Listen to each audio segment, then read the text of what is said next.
This is World Talks on TVP World. I'm Anna Kalczyńska, and we now turn our attention to Serbia. Serbian President Aleksandar Vučić is challenging Brussels by stating he is willing to face EU sanctions for attending Russia's Victory Day parade in Moscow. This is a move seen as support for Kremlin amid the Ukrainian war. Meanwhile, the Serbian official fell ill during a trip to Florida, where he was set to meet senior US officials, leading to speculation about his health and the abrupt end to his visit. The situation unfolds just days before Victory Day parade, where Vucic was expected to appear alongside Russian President Vladimir Putin. To help us unpack the implications of Vucic's sudden illness and what it could mean for Serbia's international position, we're joined by Filip, Ejdus, International Relations and Security Professor at the Political Sciences Faculty. Good morning, sir, and thank you for joining this morning here. Good morning. Thanks for the invitation. So, Aleksandar Vučić, but also Slovak Prime Minister Robert Fico were to be the only European government members to attend Victory Parade in Moscow. Their presence would be an act of obvious support of the Russian invasion for Ukraine, but both of them called sick. Vučić is in hospital, so is it a diplomatic illness? Well, it's difficult to say for sure, but many people suspect that this is a sort of diplomatic illness. According to the official narrative, Vucic arrived in Florida on Wednesday, where he was supposed to have, as you said, several meetings with senior Republican officials, including the President Trump. And the highlight of this visit was meant to be a gala dinner on Saturday evening in Mar-a-Lago. Ahead of the meeting, President Vucic even boasted on his Instagram account that 190 countries in the world envy him for his opportunity to talk to Donald Trump in his private residence. However, on Wednesday morning, he abruptly canceled his long-awaited trip due to severe chest pain and flew back home urgently. And many people doubt that the health was the real reason for his return, because if his condition was truly serious, he would have stayed in the US, where he has best doctors in the world. If it wasn't serious, on the other hand, he wouldn't have canceled such an important engagement with the President Trump. According to some unconfirmed reports, his meetings were actually canceled by the Trump team as he actually announced that he will attend Putin's Victory Day parade on May 9th. Some people, on the other hand, suspect that one of the reasons for calling sick is his intention to skip the controversial trip to Moscow. The time ahead of us will say which of those theories was true. All right. But Vucic's potential appearance alongside Vladimir Putin in Moscow has already raised eyebrows.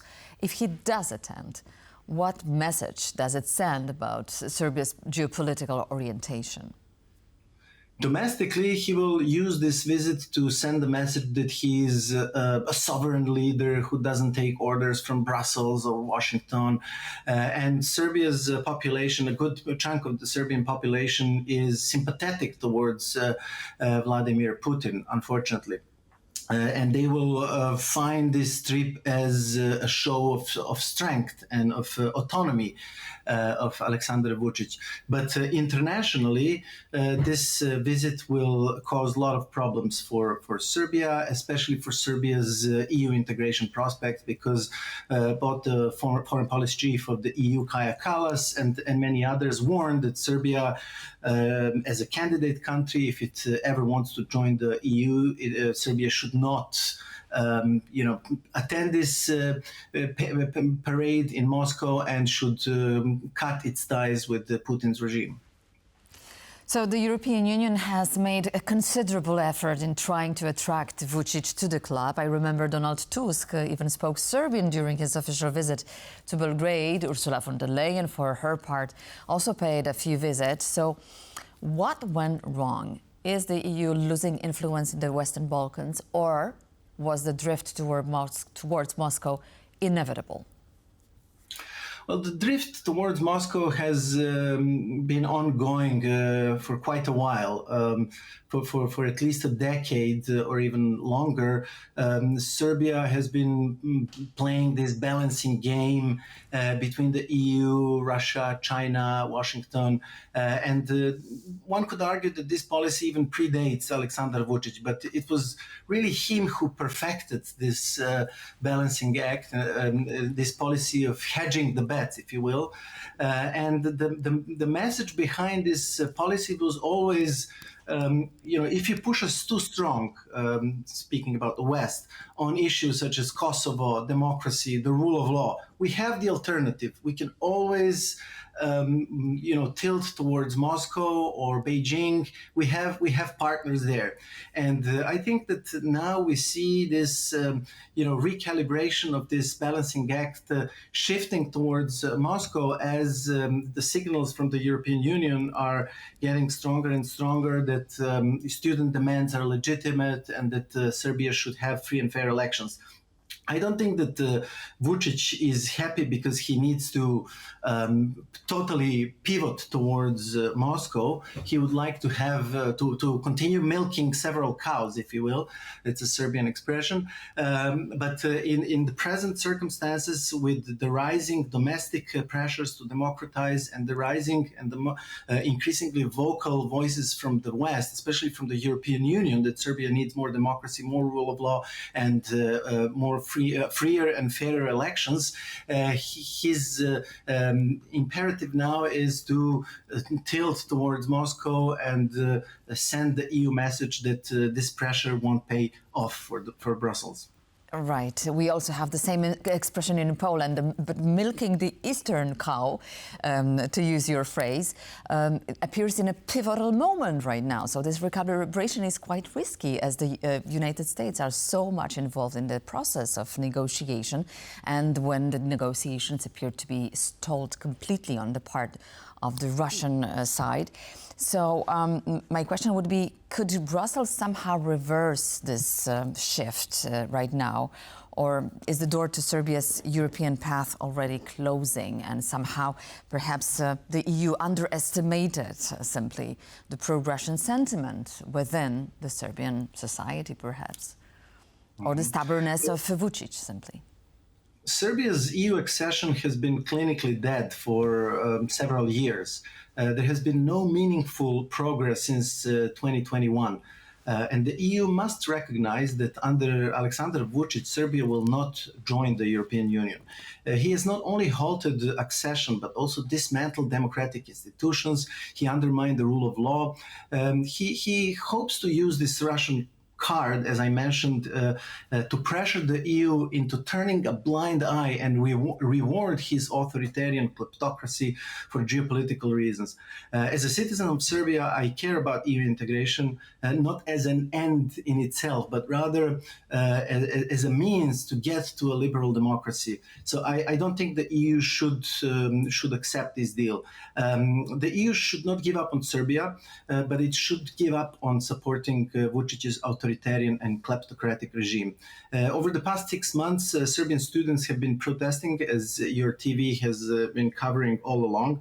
They cycled to Strasbourg. They're currently walking all the way to Brussels to seek the support of the European Union. Serbia needs less Vucic and more Europe, and I hope the EU will get that message. All right. And how about the domestic situation of Aleksandar Vučić? I mean, is this a broader strategy to just consolidate his power internally? What is his situation? Can he hold to power right now? Currently, it's very difficult situation for the regime because for the past 6 months, students have been protesting, but not only students, also other sectors of the society. We have unprecedented level of social mobilization in Serbian history. It's 6 months of constantly rising mobilization, including some of the biggest rallies that Serbia has ever seen.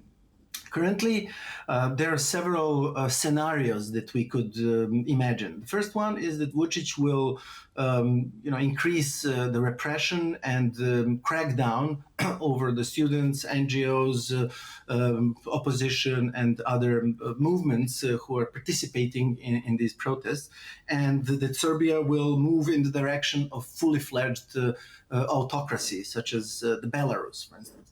Then the other option is to have a transitional government, which would involve both the members of the government, the current government, and of the opposition, and maybe some experts in this transitional government, which would prepare the way for free and fair election, something along the lines of what happened in North Macedonia a couple of years ago. And then the third option, which is increasingly being talked about, is snap elections, in which students will basically lead the way and basically organize the opposition to Aleksandar Vučić. Vučić currently has very bad approval ratings. According to the latest poll, around 60% of the Serbs support students and student protests, and only 27% support Aleksandar Vučić. With such approval ratings, which are shrinking and plunging, especially the ruling party, Serbian Progressive Party, is faring even worse than Aleksandar Vučić. I don't think he stands any chance of winning elections, maybe even the elections which are not going to be free and fair. And we all hope that they will organize free and fair elections, but we all know from our history and from the history of other hybrid regimes in the past that such regimes don't fall in free and fair elections. They lose power in elections they try to rig. So that's why an increasing number of people are calling for snap elections, even under current circumstances. All right, I see. So just to wrap up, could you please shed some light on the regional situation? I mean, with the tension simmering in the Western Balkans in general, what are the risks of Serbia's current trajectory for stability in the whole of the region? I think the biggest risk for the region of the Western Balkans is if the regime of Aleksandar Vučić survives this political crisis. Because the regime of Aleksandar Vučić is the source of maybe not all problems, but of many problems, not only in Serbia, but in the region, including Bosnia and Herzegovina and other places.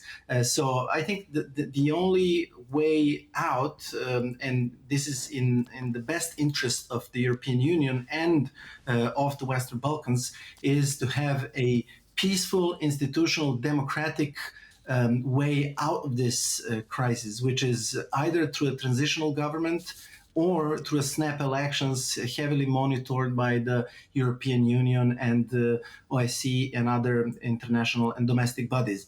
If this doesn't happen, if the regime of Aleksandar Vučić survives this deepest political crisis in its history, I'm afraid that both Serbia and the region are in for a lot of turbulences and troubles in years ahead. Filip Ejdus, thank you so much for your insights and looking forward to talking to you very soon. International Relations and Security Professor at the Political Sciences Faculty was our guest this morning. Thank you once again. Thank you for the invitation. And thank you for watching World Talks here on TVP World. I'm Anna Kalczyńska. See you soon.